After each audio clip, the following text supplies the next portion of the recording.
Hi everyone, this is Meg Salter from Auridian Training and Consulting. Some of you might know me from around the traps at travel industry events. I had 10 years at Flight Centre, and then I've been managing Auridian for 17 years and sometimes gracing stages and training rooms to run Auridian courses. Otherwise, I've generally been at the bar trying to network and hit up the fun people at industry events.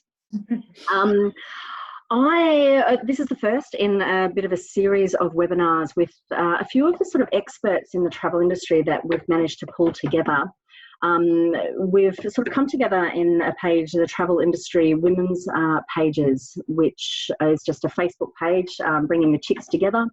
And we've got quite a few members on there, and we've had some fantastic people offering advice for how to do things like resumes, LinkedIn profiles, cover letters, and preparing for interviews on the off chance that you have been one of the people who's been stood down and need to brush up on your skills and potentially find another job. So we're very lucky today to have two incredible people with us who are going to offer their advice on cover letters.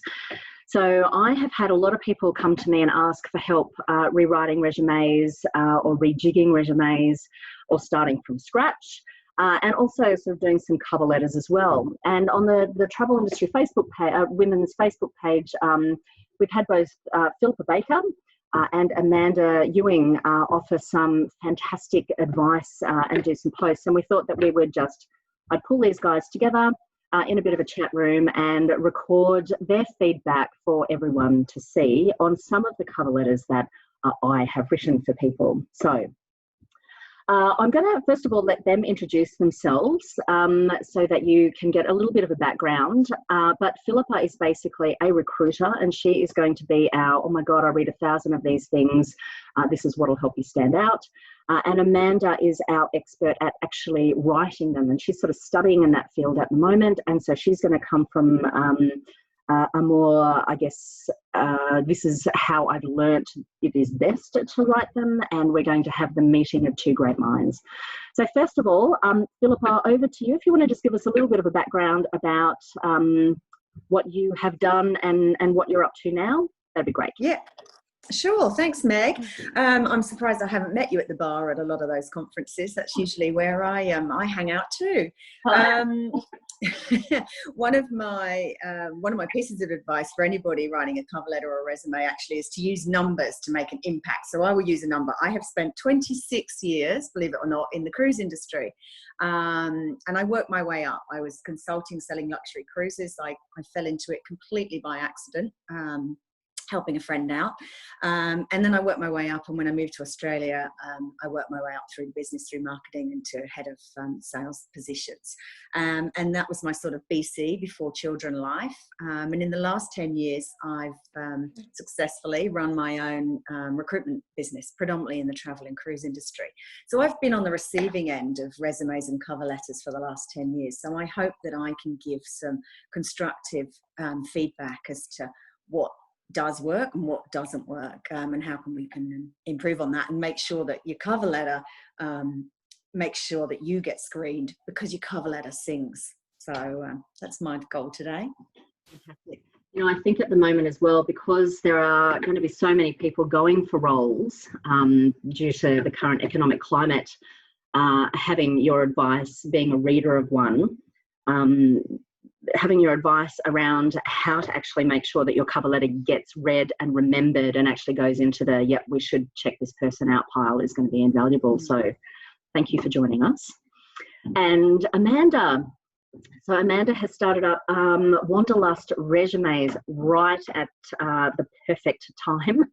Thank God for Amanda. I'm actually suggesting that a lot of people do go to her because she is an expert in the field in that she is actually studying this topic, whereas I just fucking wing it. But Amanda, do you want to give us a little bit of a background? Sure. Hi guys. I come from a travel industry background. I've been in the travel industry for 15 years. I've worked for Flight Centre, Top Deck, Ignite Travel Group. So yeah, I've also been around the traps and at a few bars myself, but who's counting? So yeah, back in January, off the back of the Excite Holidays collapse, I actually helped out a friend do her resume, and then it went through their entire sales team, and that's when I thought, hey, I can help people here. So that's when I started to study resumes, and it's just grown from there. So I sort of fell into it, but in the current time, it's just essential that you have something that's job specific to really shine. Anything you can do to stand out is worthwhile doing. So yeah, fantastic. And just having your knowledge as well, and the stuff that you have been posting on some of the Facebook pages that I've seen as well, it's just always incredibly on point. And you posted something recently, actually, you both posted something recently, which is just absolutely worth its weight in gold on cover letters, which is why I've invited you both to do this session today, or to critique me today.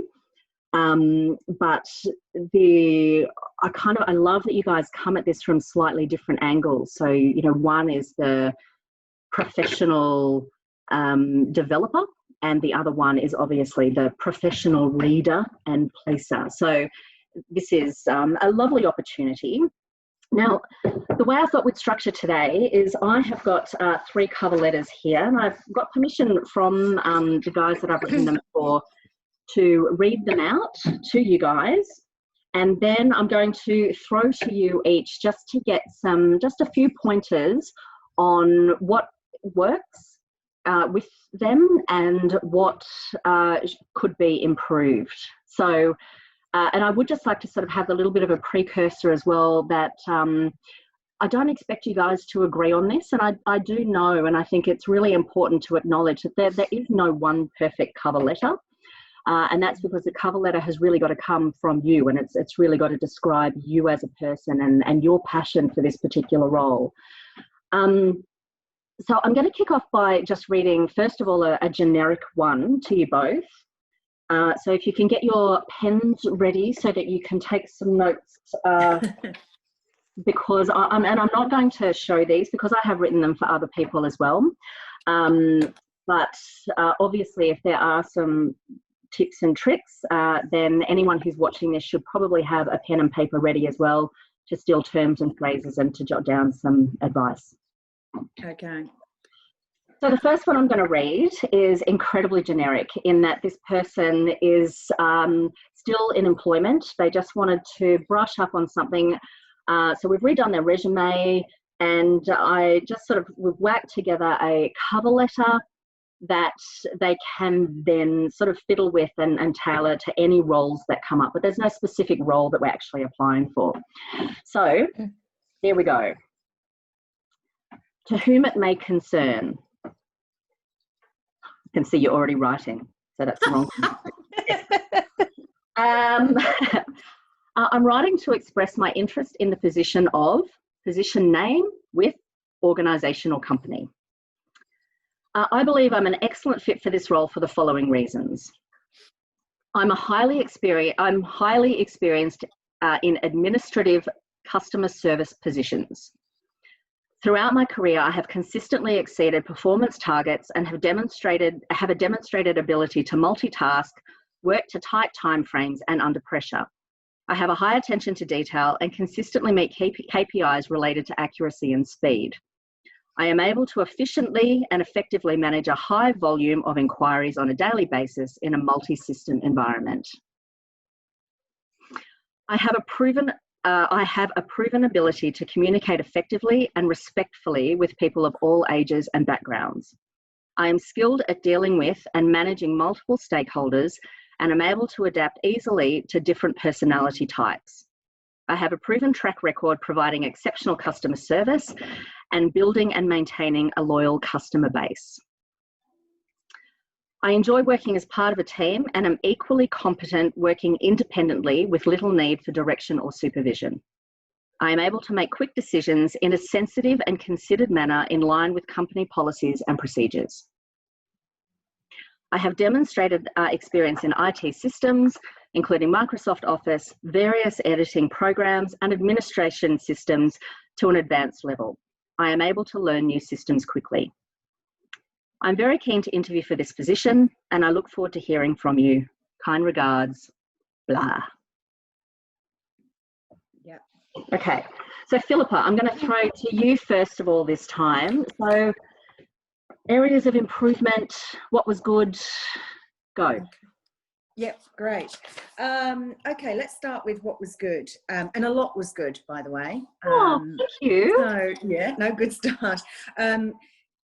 Great that you were very specific about the skill set, which is important, and that's great. And we didn't have a particular job they were applying for, but for me it would have been very customer service orientated, and you managed to say that you had attention to detail, you'd hit KPIs, you'd worked in a high volume environment, you've worked with multiple systems, you had good communication skills, you maintained the relationships, not just dealt with that person right then, right there. So a lot of that, for me, you made quick decisions, you followed policy and procedure.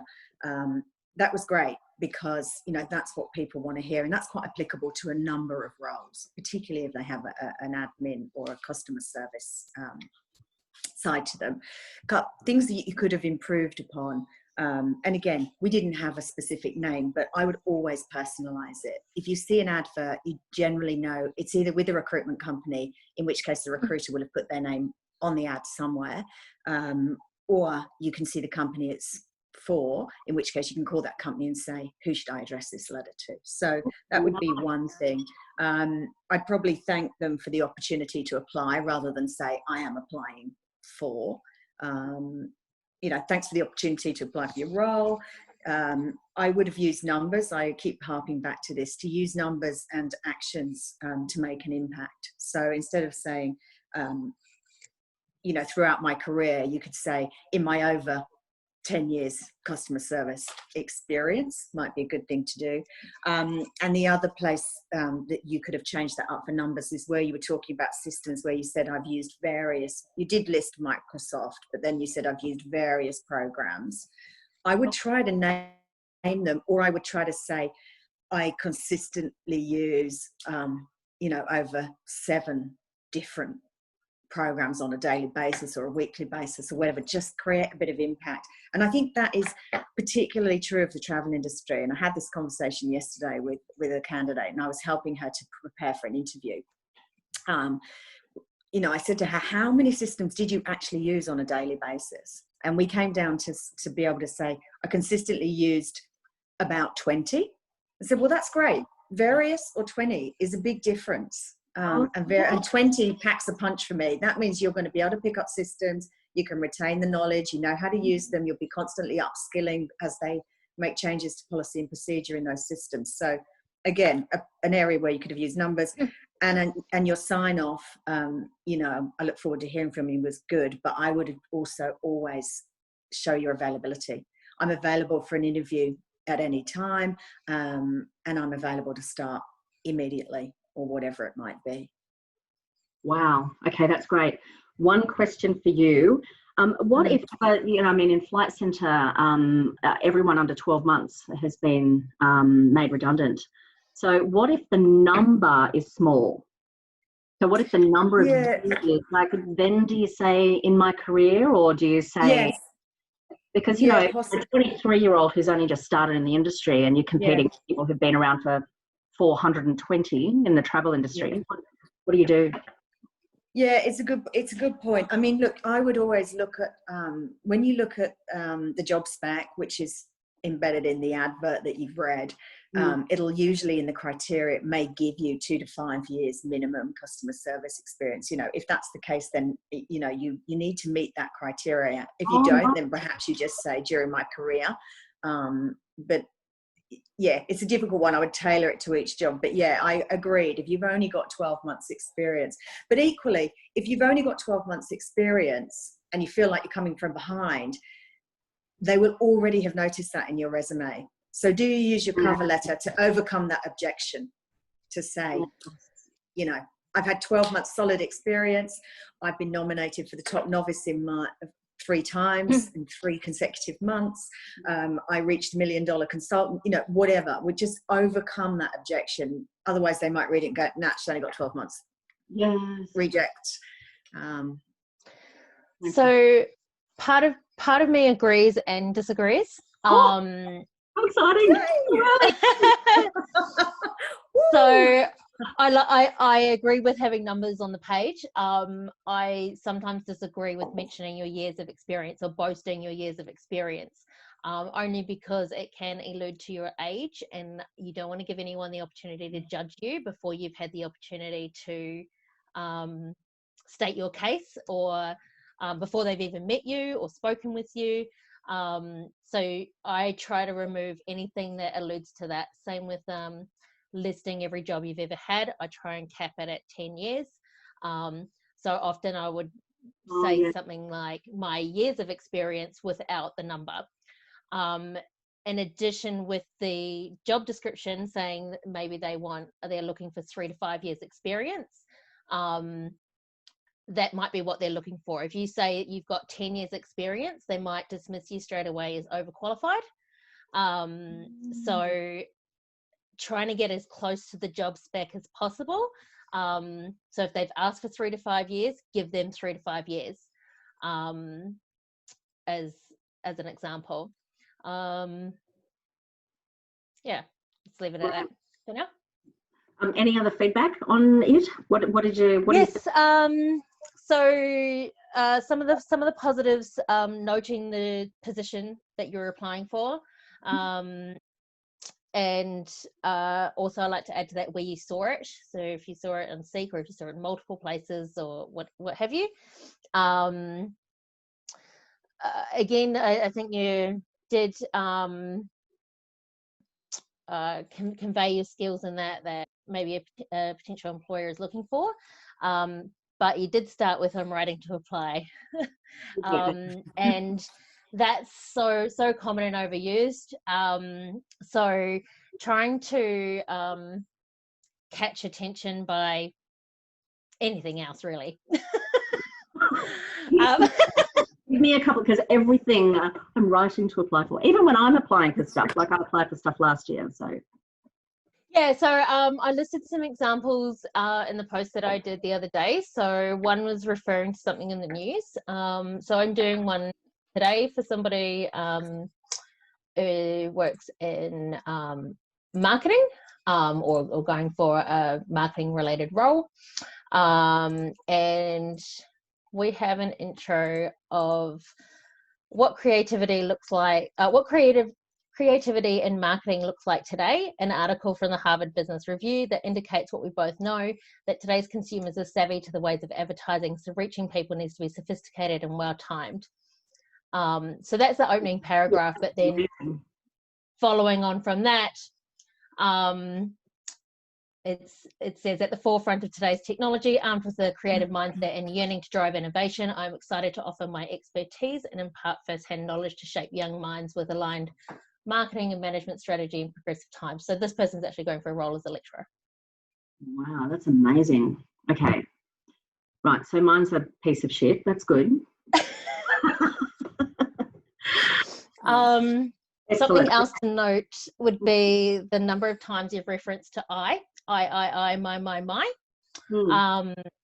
So it is, well, I guess you are looking for a position and it is about you want to appeal to the employer. So using terms like you and your, so like your company will benefit from my years of experience, la la la la.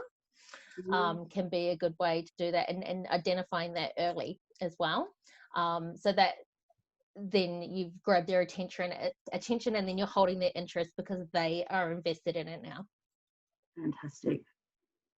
Okay, great. Anything else? Just be careful of overuse words and cliches. Efficiently and effectively are used effectively a few times. So don't be afraid to play with the thesaurus and find other words that mean the same thing. So a couple of examples of that recently, positive outcomes or yield yield successful results. So while you might want to say the same thing over and over, try and think of a different way to say it without repeating the same words. Okay. Brilliant. Okay, excellent. So I'd just like to start with an apology for everyone that I have written that cover letter for. So good luck. Okay, so let's move on to our second one. And what I will obviously preface this with is that all of the mistakes I made in the first one, I'm sure I've made in this one as well. So we probably don't need to go through the same feedback. And launching into that, this job description was really, really fun. So they mentioned stuff like, so the sales, the position is actually a customer service extraordinaire.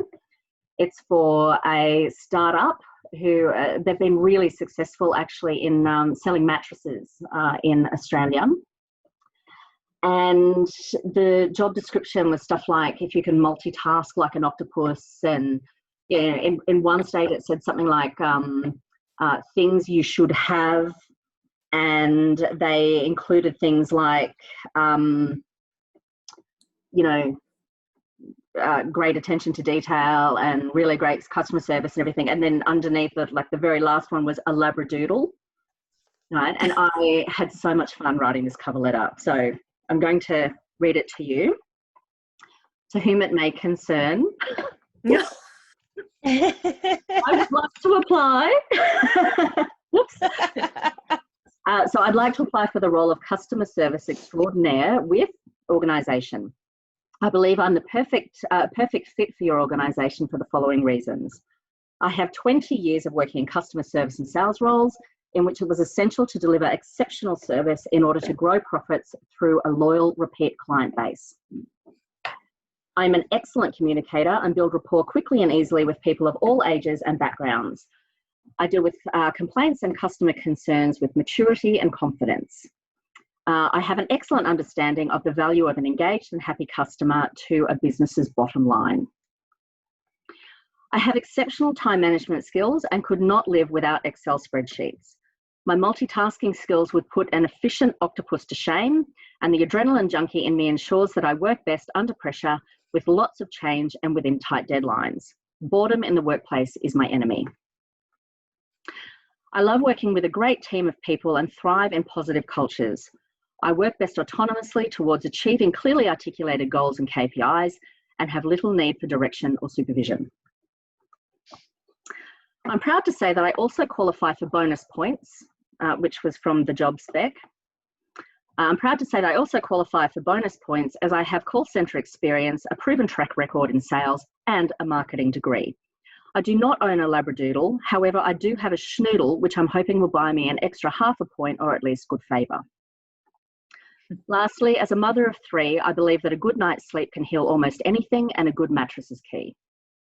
I'd be really excited to be a part of company's growth and provide your customers with an unforgettable experience, and I look forward to sharing my enthusiasm for this role in person.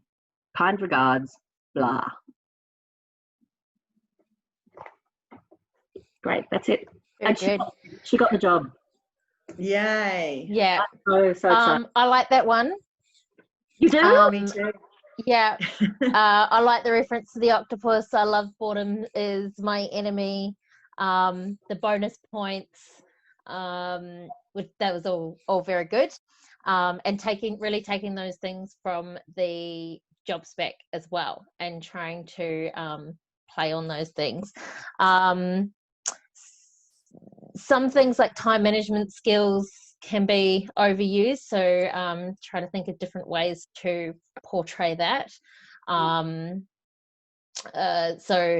a line I often use is interpreting briefs and juggling multiple projects and stakeholders, la la la la la. So without saying time management skills, you're putting it across. Yeah. So yeah, all those kind of little cliche bits and pieces. Probably applies more to actually the previous letter, but really try to steer away from generic and be specific as possible to that job spec. Yeah. and the call to action as well, making sure you have the call to action on at the end of the letter. So inviting them to call you or inviting them to interview. Yes, okay, great. Excellent. And then Philippa, I already know that you're going to say I should have had like I'm available then, etc., etc. No, I'm not going to repeat myself. We've taken that on board from the last letter. I loved it. You know, if you can make people smile, you know, I work with my husband. Disaster, by the way. Don't ever try it. But sometimes he says to me, "Why are you smiling?" And I'm looking at my computer. He's like, "Why are you smiling?" I'm like, "I'm smiling while I write this email because I smile when I write something because I want that to come across." And I really think you actually do that when you're doing your cover letter. I have another folder that's breathe because I need to breathe before I reply to it, which is another story. But my smile mentality is if you're smiling when you write it, it's making you laugh, you're going to make them laugh, and that's going to come across. So that was brilliant. She came across as being really customer centric, which I thought was good. And the fact that she understood that was going to be important to this business. So she'd really understood the job description, which was important. The autonomy bit is great to say I work autonomously without needing much direction. Sometimes that can come across as not liking authority and not, but I can work well autonomously or within a team. You know, I respond well to direction, but I'm also a self-starter. I don't know quite how to pose that well. Amanda might have a better opinion, but sometimes being too autonomous isn't a great thing. And the other thing is, and this is a difficult one to say because I'm also a mother of two, but I wouldn't give away my family situation in a cover letter because we talked about people being ageist, but that can also be a negative in that they may feel that you don't have the right availability or flexibility. So I probably wouldn't disclose that. But I love the bit about the good night's sleep. That was good. You could have said, I'm lying in bed writing this letter, whatever, with my not Labradoodle, but my schnoodle, whatever.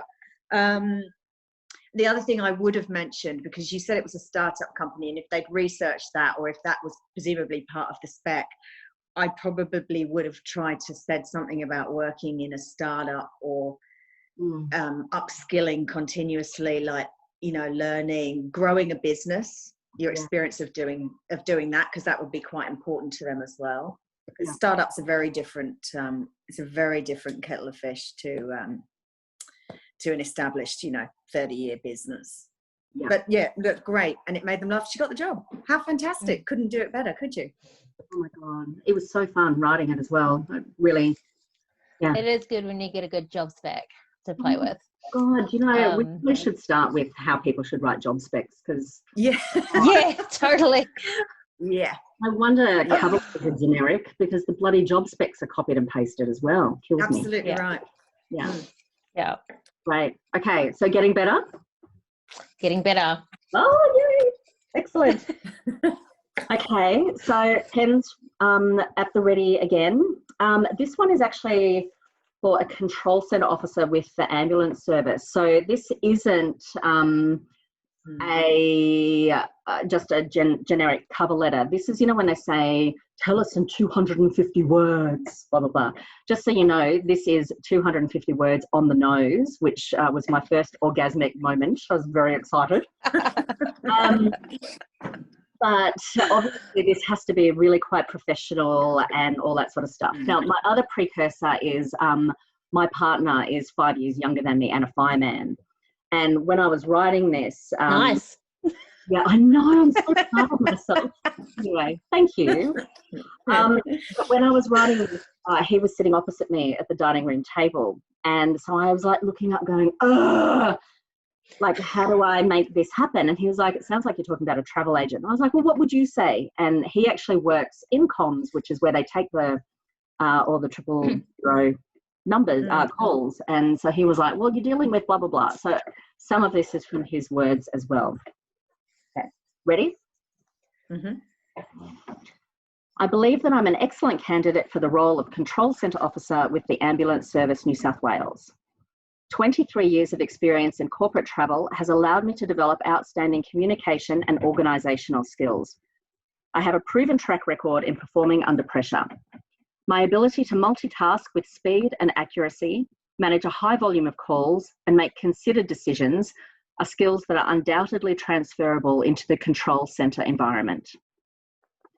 I have experience dealing with people in distress and international emergency situations, most recently managing rapidly changing conditions and border closures to get clients home safely due to the COVID-19 pandemic.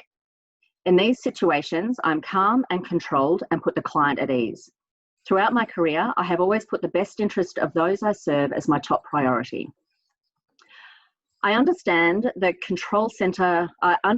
control centre officer role entails, and that I will be dealing with people who are experiencing the worst day of their lives. I understand that the calls I answer will be from people in stressful situations and will require me to remain calm, rational, and level-headed.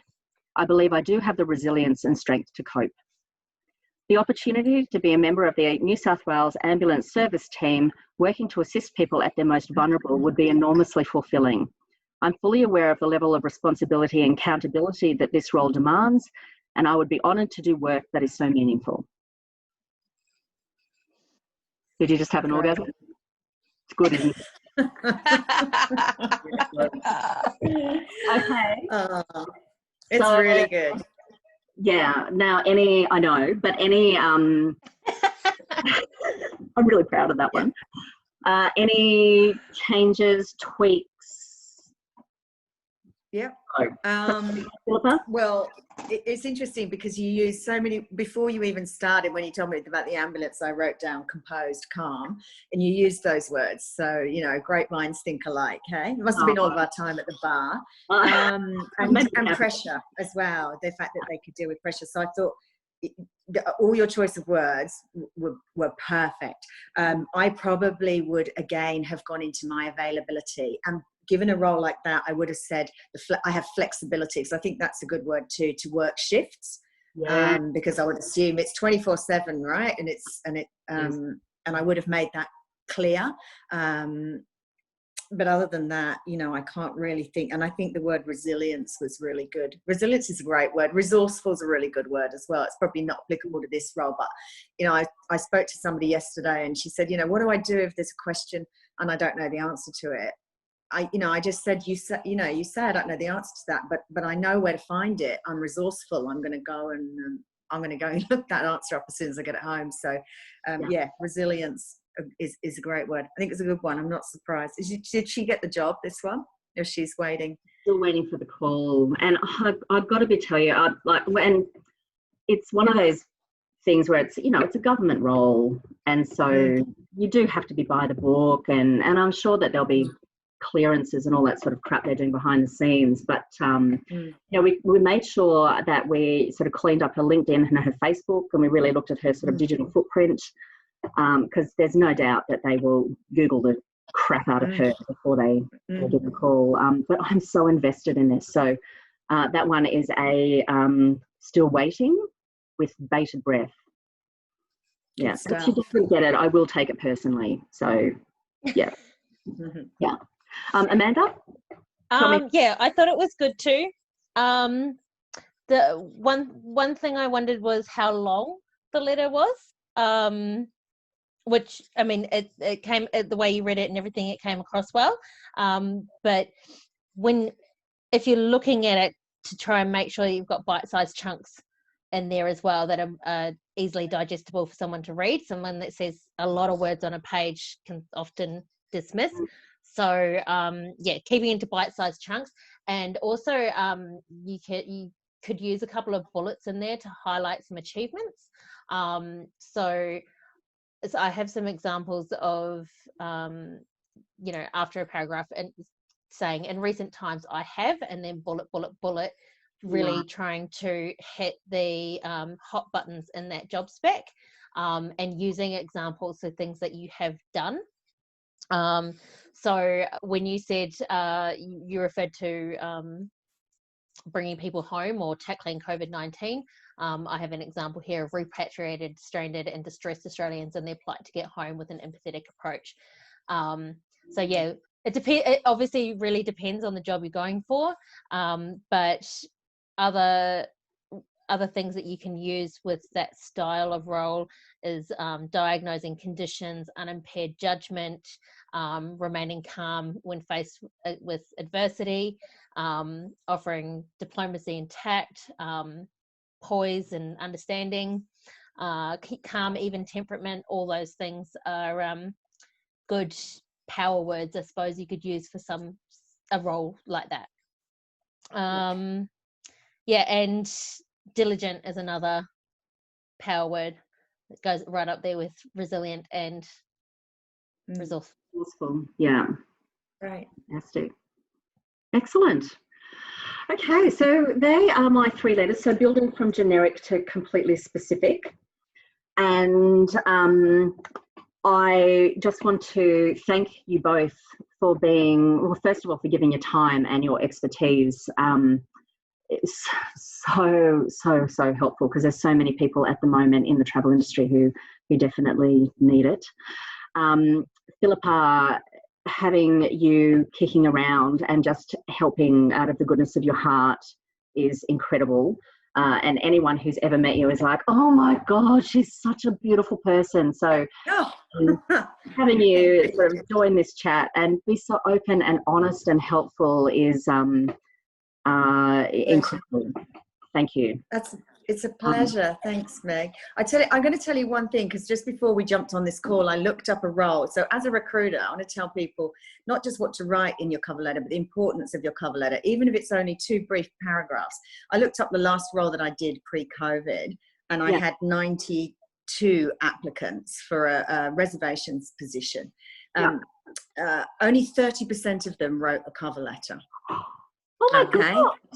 Yeah, that's okay. It's normal. It's very normal. Half of them had written a generic one. So I knew it hadn't been written specifically for this role. So just crunching through the numbers, if you write a cover letter and you tailor it to the position, even if it's only 5 lines long, you've already put yourself in the top 15% of applicants. Oh my God. So, some great figures there. Do it. Look at you, numbers. I know. I tell you the other thing. Numbers. I tell you the other thing that I did, which was interesting as well, because as a recruiter, I can tell you that your cover letter doesn't always get read first, and I wish it did, but it's not the case. You know, you've got 92 applicants to screen. I have a CRM system that allows me just to have a quick look at their resume. It's a bit like when you're online shopping and you do a quick view of something, and then you put a little heart to say I love it, and you might come back. It's not dissimilar. You know, you can put, like or discard or unsuccessful or whatever. But you can do a resume keyword search. And I did a keyword search that was reservations, and only 25 out of the 92 people had that keyword in their resume. So whatever you're going to put in your cover letter that's important, make sure it's in your resume too, because it may get read first. Oh, that is brilliant. Okay, excellent. So definitely cover letter. Make sure it's tailored. You're in the top 15%. And then make sure you put your keywords into both your cover letter and your resume. Absolutely. 100%. Game on.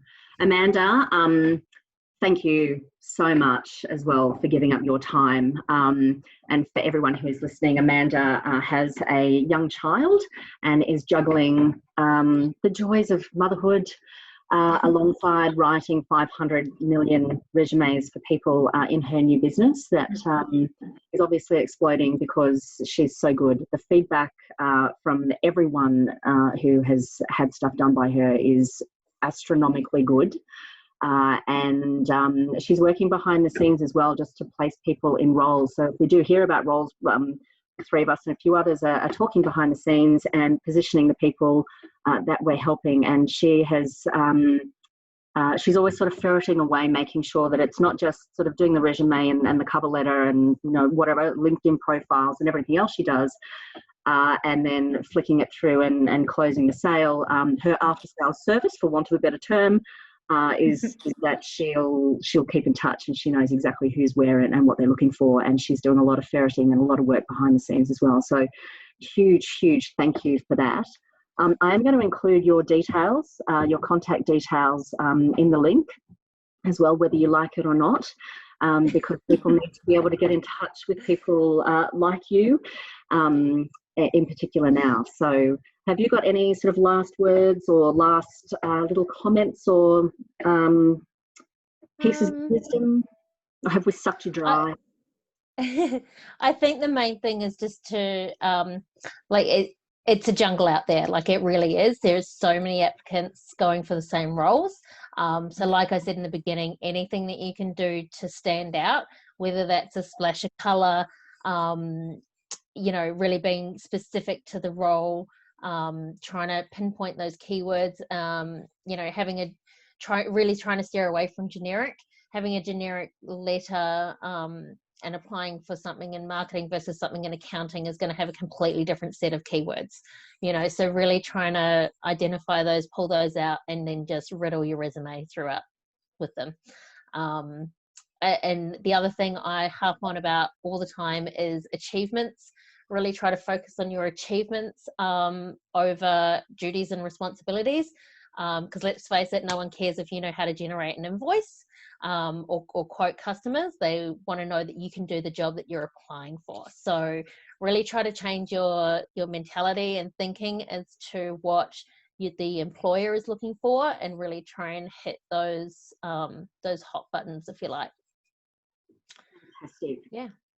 Excellent. Okay, well, that's it for the launch of this particular webinar series. You will be seeing a lot more of me, and there'll probably be a few different faces, although I can 100% guarantee you I'll be roping Philippa and Amanda in again, because quite frankly they're brilliant and they're lots of fun, and they've told me that they'll do it. So you'll be seeing us all again. My little final sort of words of wisdom is, a lot of people come through to me and it doesn't matter what I've been talking about. So sales and customer service and leadership and everything for however long that I've been sort of dealing with people in the travel industry or working in the travel industry myself. But in particular at the moment, I think that this really rings true, which is the more you are, the better you will be. And you've really got to make sure that you do sort of stand out, as Amanda said, and really make your resume and your cover letter sing, as Philippa said. But you can only really do that by being authentic and being genuine, and not trying to copy and paste or model on someone else's stuff, but make sure that it does look good. It's easily skimmable. There's lots of numbers, and it actually describes your unique self. So don't be afraid to do that. Don't be afraid to have fun with it, and make sure that you do sort of get out there and you have the confidence to throw your hat in the ring, because you may as well. Excellent. So thank you again, Philippa and Amanda, and everyone else. We will see you again.